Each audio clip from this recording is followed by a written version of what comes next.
मेहनत पे अपनी भरोसा हो, मेहनत पे अपनी भरोसा हो तो कदमों में होगी कामयाबी, तो कदमों में होगी कामयाबी। फिर कोई परीक्षा कठिन नहीं, फिर कोई परीक्षा कठिन नहीं, जब पास सफलता की चाबी, जब पास सफलता की चाबी। नमस्कार साथियों, स्वागत है आपका संप्रेषण विद एसएस में।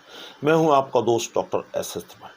साथियों, आज आपके सामने लेकर हाजिर हूं आने वाली परीक्षाओं के लिए कुछ आइडियाज़, कुछ विचार, कुछ सूत्र, कुछ मंत्र, सब मिलाकर जो आपकी सफलता को टारगेट 23 बनाकर सफल कर देंगे। यही आपका जो है लक्ष्य होना चाहिए कि आपको टारगेट 23 यानी 2023 में आने वाली परीक्षाओं में शानदार सफलता अर्जित करनी है।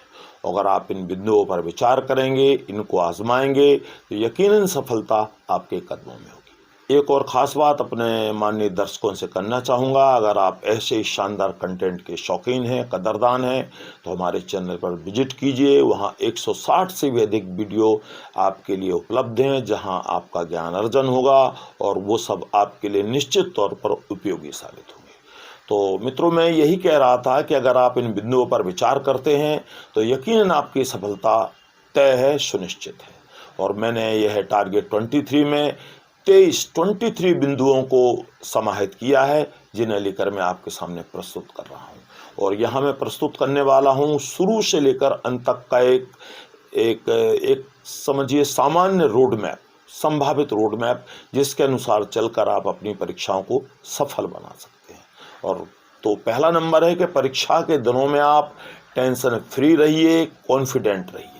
सिर्फ परीक्षाओं पर फोकस करें, ना तो आप ओवर कॉन्फिडेंट हों और ना ही केयरलेस हो। और दूसरी चीज़ है, आपके लुक्स जो होने चाहिए वो स्टूडेंट वाले लुक्स होने चाहिए। कपड़े आपके साफ सुथरे उचित होने चाहिए और इसके साथ साथ आपकी तैयारी भी अच्छी होनी चाहिए। आप टीवी, मोबाइल, आलतू फालतू चीज़ों में अपना समय जाया ना करें। खूब पढ़ें, उचित खान पान रखें और भरपूर नींद लें, क्योंकि अगर आप भरपूर नींद लेते हैं तो आपके माइंड को कुछ रिलैक्स मिलेगा, आराम मिलेगा।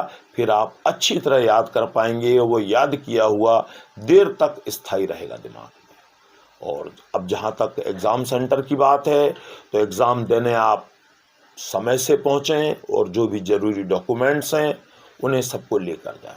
सीट पर बैठने से पहले आप वॉशरूम, पानी पीना, जो भी आपके कार्य हैं उन्हें पहले ही निपटा लें, ताकि आपको एग्ज़ाम देते समय बीच में ना उठना पड़े, आपका टाइम ज़ाया ना हो। और जब आपको कॉपी मिलती है तो कॉपी में सभी एंट्रीज ध्यानपूर्वक करें। अगर कोई चीज़ आपको समझ में नहीं आ रही है तो जो भी यहाँ परीक्षक हैं उनसे पूछकर मदद ले लें और ठीक ठाक भरें। और इसके अलावा जो भी वहाँ परीक्षक हैं उनसे आप बड़े सम्मान से पेश आएँ और उन्हें सभी कार्यों में सहयोग करें। आपको क्वेश्चन पेपर पढ़ने के लिए समय मिलता है तो क्वेश्चन पेपर को कम से कम आप 2 बार अवश्य पढ़िए, ताकि बातें आपके अच्छी तरह समझ में आ जाएं। और यहीं पर सबसे ज़रूरी काम जो होता है टाइम मैनेजमेंट, क्योंकि अब आपको मालूम पड़ गया है कि पेपर में कितने क्वेश्चन आए हैं। उसी के अकॉर्डिंग आप अपने टाइम को बांट लें कि कितनी देर में आपने कितने क्वेश्चन करने हैं, ताकि कोई क्वेश्चन छूट न जाए, रह न जाए। और यहाँ मैं यह बात बिल्कुल स्पष्ट तौर पर दोहराना चाहूँगा कि आपको सारे क्वेश्चंस अटेम्प्ट करने हैं।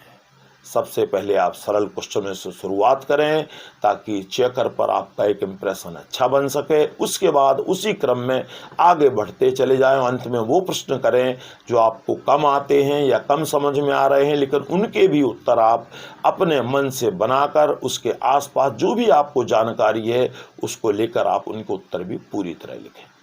और जो है प्रॉपर लिखें, साफ़ सुथरा लिखें, व्हाइटनर वगैरह का प्रयोग ना करें। और इस बात का भी ध्यान रखें कि जो आप परीक्षा की कॉपी में लिख रहे हैं, लिखने पर ही नंबर मिलते हैं। जो आपने लिखा हुआ है वही आपको नंबर दिलाएंगे, तो इस बात का पूरा ध्यान रखना है। किसी भी क्वेश्चन के ABC पार्ट हैं तो कोशिश करें कि उन्हें एक साथ ही करें, क्योंकि अगर आप अलग अलग करेंगे तो हो सकता है चेकिंग में कोई चीज़ मिस हो जाए या आप ही करने में भूल जाएं। तो ऐसा ना करें, सभी पार्ट्स एक साथ करें। और एक क्वेश्चन के बाद 2 लाइनें जरूर छोड़ें, ताकि पता चल सके कि अब आपने अगला क्वेश्चन शुरू कर दिया है। उतना ही लिखें जितना आपसे पूछा जाए। क्वेश्चन नंबर प्रॉपर डालें, क्योंकि काफ़ी सारे बच्चे ऐसे होते हैं जो क्वेश्चन नंबर साफ नहीं लिखते, जिससे चेकर को बड़ी परेशानी होती है और कई बार नंबर भी कम मिलते हैं उन्हें। और ना आने वाले क्वेश्चन जो है बाद में करें, और क्वेश्चन पेपर पर कुछ भी ना लिखें। अगर आपको कुछ लिखना है तो आंसर शीट आपकी अपनी है, आप उस पर कुछ भी लिख सकते हैं, कैलकुलेशन कर सकते हैं, संभावित उत्तर तलाश सकते हैं, वो सब आप अपनी आंसर शीट पर कर सकते हैं। और जहाँ तक लिखने की बात है, कई विद्यार्थी पूछते हैं कि किस क्वेश्चन में कितना लिखा जाए, कितने नंबर में कितना लिखा जाए। तो इसके लिए एक सामान्य तरकीब बता रहा हूँ कि सामान्यतया एक लाइन में 10 शब्द आते हैं, 10 वर्ड्स आते हैं। तो अगर प्रश्न में 40 शब्द पूछे गए हैं तो आपको 4-5 लाइनें लिख देनी चाहिए। और जहाँ तक नंबरों की बात है, अगर 2 नंबर का क्वेश्चन है तो मैं कहूँगा उसके डबल और एक आध लाइन और, कि अगर 2 नंबर का क्वेश्चन है तो आप कम से कम 4 या 5 लाइनें या 6 लाइनें इतना लिखिए। अगर 3 नंबर का क्वेश्चन है तो आप जो है 6-7 लाइनें लिख सकते हैं। इसी प्रकार बाकी प्रश्नों में भी आप अपनी ये तरकीब आजमा सकते हैं। और जहाँ तक डायग्राम, मैप या ग्राफ की बात है, तो साथियों ये ड्राइंग का पेपर नहीं है। इसमें जो है आप जितना उचित हो उसी प्रकार बनाइए और ज़्यादा सजावट की ज़रूरत नहीं है। और मैं यहाँ एक बात और बिल्कुल क्लियर कहना चाहूँगा, स्पष्ट संदेश देना चाहूँगा कि नकल लेकर ना जाएं, क्योंकि आप नकल लेकर अगर जाते हैं तो आपके अंदर भय होता है, आपकी एकाग्रता भंग होती है और आप जो है डरते रहते हैं, और उस चक्कर में जो आपको आता है वो भी आप भूल जाते हैं। तो मेरा विशेष निवेदन है सभी विद्यार्थियों से कि नकल वगैरह लेकर बिल्कुल ना जाएं, अपने आप में आत्मविश्वास से भरपूर होकर तैयारी अच्छी करके जाएं, ताकि नकल जैसी चीज़ों की आपको ज़रूरत ही ना पड़े। और इसके अलावा आप एग्ज़ाम रूम में जो है स्मार्टनेस अपनी दिखाइए, आसपास नज़र डालिए, कोई नकल वगैरह इधर उधर नहीं पड़ी है, अगर पड़ी है तो उठाकर उसे डस्टबिन में डाल दें। और अगर पेपर करते दौरान कोई इधर उधर से कोई नकल या कोई चीज़ आती है तो बिना किसी का नाम बताए आप परीक्षक को बता दें कि ये नकल कहीं से आई हुई है, तो वो उसे उठाकर डाल देंगे। और कोई पेपर अगर ख़राब हो जाए तो उसके लिए ज़्यादा दुख मनाने की ज़रूरत नहीं है, क्योंकि अब जो हो गया उसे बदला नहीं जा सकता। इसकी बजाय आपको ये करना चाहिए कि उस गलती को आगे ना दोहराते हुए आने वाले पेपर्स में उस चीज़ को कंपनसेट करना चाहिए। ठीक उसी तरह जैसे क्रिकेट आप लोग खेलते हो, तो क्रिकेट में अगर किसी एक ओवर में रन कम बनते हैं तो खिलाड़ी फिर आने वाले ओवर्स में अच्छे रन बनाकर उसकी भरपाई कर लेते हैं, उस नुकसान को पूरा कर लेते हैं। और एक चीज़ यहाँ और बताना चाहूँगा कि अगर आपसे कोई गलती हो जाए तो फिर उसे आगे वाले पेपर्स में ठीक करना चाहिए, उसके सुधार के उपाय खोजने चाहिए।